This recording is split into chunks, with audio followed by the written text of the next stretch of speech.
Ibu, assalamualaikum warahmatullahi wabarakatuh. Selamat siang. Iya. Mbak Ewa, sebelumnya di sini saya ingin mengucapkan terima kasih kepada Ibu Hamidah selaku yang punya tambah dan juga Ibu Haryanti beserta Bapak Ibu lainnya yang telah menyempatkan hadir pada acara kita siang hari ini. Jadi Ibu, saya tuh beberapa info saya tuh membaca mengenai hal yang terjadi di desa Meradak ini, di mana orang-orang itu banyak mengalami kerugian karena ikan dari para budidaya tersebut mengalami kematian. Kira-kira dari Ibu sekalian, kira-kira apa sih yang menyebabkan dari budidaya itu ikan yang mati yang tidak berhasil? Kalau yang saya lihat mungkin airnya ya, atau ini saya tidak tahu katanya berpengaruh sama airnya. Tapi kalau saya penglihatan saya, kalau ikan saya udah mulai tumbuh besar, banyak yang mati.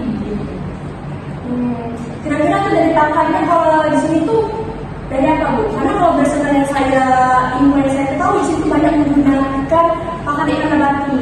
Iya. Kalau pakan yang saya gunakan itu pakai pelet ya. Ada batu ya. Nah ini dia Bu. Jadi pakan nabati itu salah satu penyebab yang menyebabkan adanya polusi air tersebut. Karena apa? Ibu sudah menunjukkan kandungan dari pelet nabati tersebut. Saya tidak tahu ya.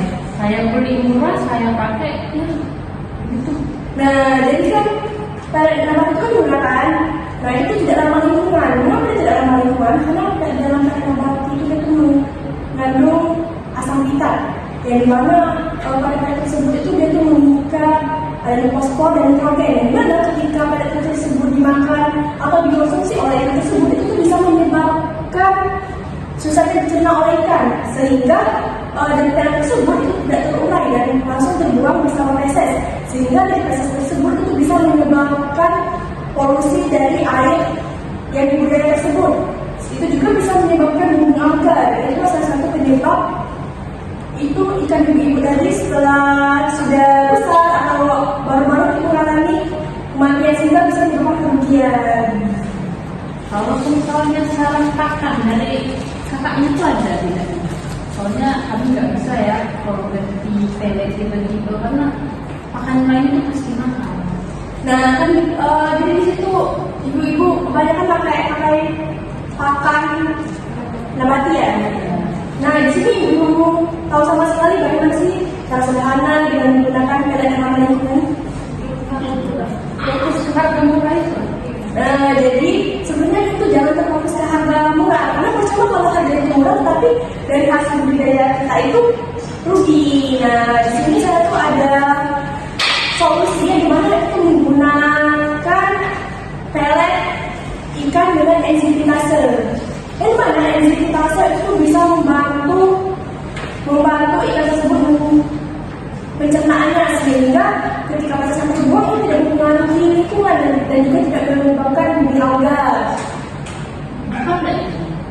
Murah banget. Nah, ibu pernah tahu nggak sih kira-kira dari apa sih bahan-bahannya itu yang ramah lingkungan, yang mudah dicerna oleh ikan? Nah, salah satunya itu adalah dedakan. Karena kan di sini tuh selain nelayan kan banyak petani ya. Nah, dan saya lihat juga di situ banyak pabrik beras ya. Nah, dari pabrik beras ketika kita guling itu kan ada yang namanya dedak ya. Dan itu terbuang saja dan tidak dimanfaatkan. Nah, dari itu bisa dimanfaatkan sebagai pakan ikan tadi. Ya, dan pakan ikan itu bisa ramah lingkungan sehingga bisa membuat berkelanjutan. Berarti langsung dikasih ya? Nah, itu ada beberapa cara untuk membuat ikan ramah lingkungan ini dengan cara sederhana tanpa harus mengeluarkan biaya yang banyak atau dengan teknologi yang canggih. Itu sederhana banget. Baik, selanjutnya di sini saya ada solusi bagaimana cara pembuatan pakan yang ramah lingkungan ya, sehingga bisa memperbaiki usaha budidaya juga sehingga tidak mengalami kerugian. Seperti yang saya bilang tadi, salah satunya itu ada dedak. Namun selain dedak itu bisa juga menggunakan bahan lokal seperti jagung, kedelai, dan juga gandum.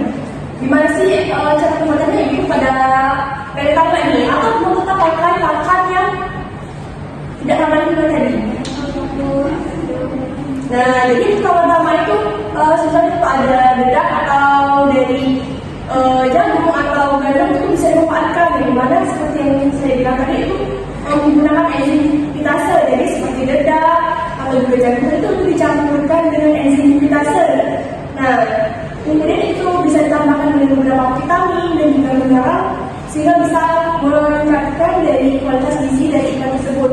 Setelah ditambahkan itu tinggal diaduk apa saja sehingga itu bisa langsung menjadi pakan ikan. Jadi dari ibu besar itu tidak perlu mengeluarkan biaya lagi atau bisa menggunakan pakan ikan yang tidak lama tadi.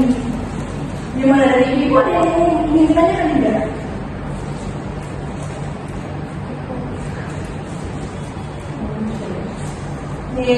Jadi berdasarkan kunjungan kita hari ini dapat simpulkan bahwa masalah yang ada di desa Malayan ini dapat diatasi dengan menggunakan pakan ikan yang ramah lingkungan, salah satunya dengan menggunakan enzim lipase dan juga menggunakan dedak yang mana dedak itu sangat mudah kita peroleh karena spesifikasinya banyak sekali materi.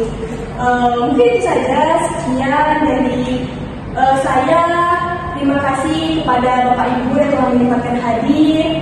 Jika ada yang ingin ditanyakan boleh Ibu langsung nanti hubungi saya atau misalnya lupa bisa bagaimana sih Bu cara pembuatan ini boleh untuk menghubungi saya ini. Mungkin itu saja.